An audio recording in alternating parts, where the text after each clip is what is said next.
వెంకటాపురం అనే చిన్న గ్రామముండేది. పచ్చని పొలాలు, చిన్న ఇళ్ళు, మధ్యలో ఒక చెరువు.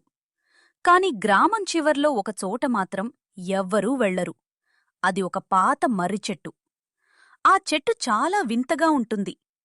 పగలు అది సాధారణంగానే కనిపిస్తుంది. కాని సాయంత్రమయ్యాక అదే చెట్టు ఒక చీకటి నీడలా మారిపోతుంది. గ్రామంలో పెద్దలు ఇలా చెబుతారు. ఆ చెట్టు దగ్గరికి రాత్రిపూట వెళ్ళకూడదు. అక్కడ ఏదో ఉంది. రాత్రి 12 ఆ చెట్టు దగ్గర్నుంచి విచిత్రమైన శబ్దాలు వినిపిస్తాయి. కొన్నిసార్లు ఎవరో ఏడుస్తున్నట్టు,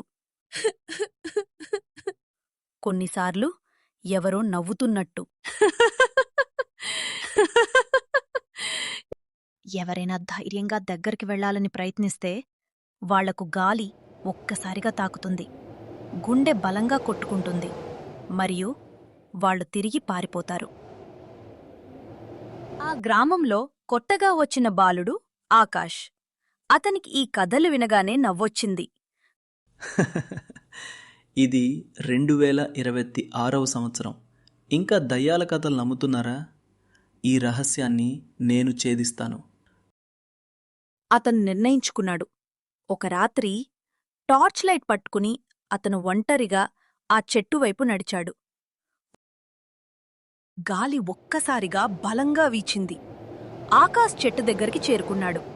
అతని వెనకాల ఎవరో నడుస్తున్న శబ్దం. అతను వెనక్కి తిరిగాడు. ఎవరూ లేరు. మళ్లీ ముందుకు చూశాడు. చెట్టు కొమ్మల మధ్య ఒక నలుపు నీడ కదిలింది. ఆకాష్ గుండె వేగంగా కొట్టుకుంటోంది. అతను టార్చ్ని పైకెత్తాడు. అక్కడ ఒక ఆకారం కనిపించింది. పొడవాటి జుట్టు చెట్టు కొమ్మల్నుంచి వేలాడుతున్నట్టు ఆ రూపం నెమ్మదిగా కదిలింది. ఎవరక్కడా అని ఆకాష్ గట్టిగా అడిగాడు. అప్పుడొక చల్లని స్వరం వినిపించింది. ఎవరు నువ్వు? ఇక్కడికెందుకొచ్చావు?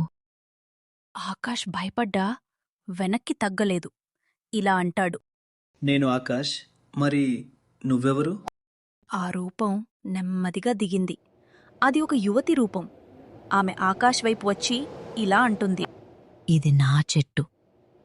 నేను ఇక్కడే బంధించబడ్డాను. ఆకాష్ ఆశ్చర్యపోయాడు. ఎందుకు? అప్పుడు ఆమె కాస్త బాధగా చెప్పింది. ఎన్నో సంవత్సరాల క్రితం ఈ గ్రామంలో నాకు అన్యాయం జరిగింది. నా కథ ఎవరూ వినలేదు. అందుకే నేను ఇక్కడే చిక్కుకుపోయాను. ఆ దయ్యం చెప్పింది నిజమో కాదో ముందు తెలుసుకోవాలని ఆకాష్ అక్కడ్నుంచి తిరిగి ఇంటికి వెళ్తాడు. ఆకాష్ మరుసటి రోజు గ్రామంలోని పెద్దలను అడిగాడు. వారిలా అంటారు. బాబాయ్, ఆ మర్రి చెట్టు దయ్యం కథ మీకు తెలుసా? ఏంటి, ఆ చెట్టుకు ఒక కథ ఉందా? నాకు తెలియనే తెలీదు. అలా వారు చెప్పగానే ఆకాష్ అక్కడ్నుండి వెళ్ళిపోతాడు. ఆకాష్ చివరగా ఒక ముసలాయన కిరాణా కొట్టు వద్దకు వెళ్ళి ఇలా అడుగుతాడు. తాత, నీకు ఆ పాత మర్రి చెట్టు కథేంటో తెలుసా? అప్పుడా ముసలాయన ఇలా అంటాడు. చాలా సంవత్సరాల క్రితం ఒక అమ్మాయి ఇక్కడికి వచ్చేది. ఎప్పుడూ ఆ పాత మర్రి చెట్టు వద్ద కూర్చొని కాలక్షేపం చేసేది. ఒకరోజు ఏం జరిగిందంటే, ఈ చెట్టు కింద కూర్చుంటే ఎంత హాయిగా అనిపిస్తుంది. అప్పుడే అక్కడికి గ్రామంలో వాళ్ళు మర్రి చెట్టును నరికేందుకొచ్చారు. లక్ష్మీ వాళ్లను ఆపాలని ప్రయత్నిస్తోంది. ఈ చెట్టును నరకవద్దు. దయచేసి ఈ చెట్టును వదిలేయండి. అప్పుడు అక్కడ పెద్దగా గాలి వీచింది. వాతావరణం ఒక్కసారిగా మారిపోయింది. లక్ష్మి చెట్టు దగ్గర నిలబడి ఉండగా ఆమె జారి పడిపోయింది.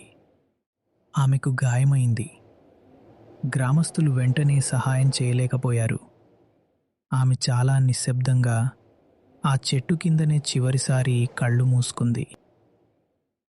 అది బాబు జరిగింది.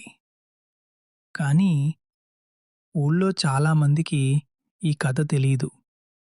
ఆకాష్ అర్థం చేసుకున్నాడు. అయితే ఆ దయ్యమే ఈ అమ్మాయి. ఆ రాత్రి ఆకాష్ మళ్లీ చెట్టు దగ్గరకు వెళ్ళాడు. అప్పుడా దయ్యం ముందుకు వచ్చి ఇలా అంటుంది.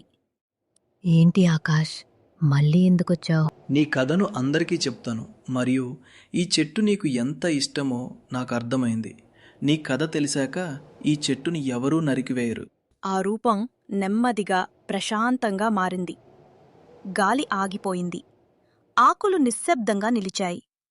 ఆమె చివరిసారి నవ్వింది.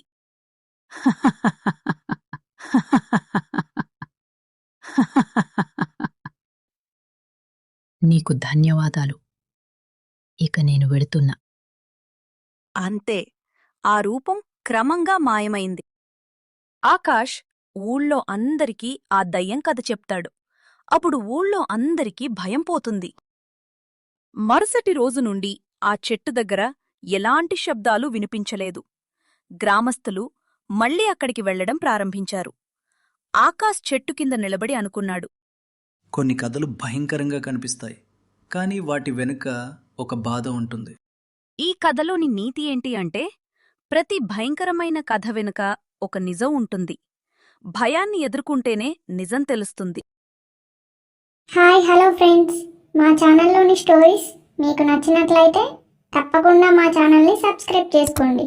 మా ఛానల్ని మోటివేట్ చేయడానికి తప్పకుండా వీడియోకి లైక్ చేసి షేర్ చేయండి. Thank you for watching.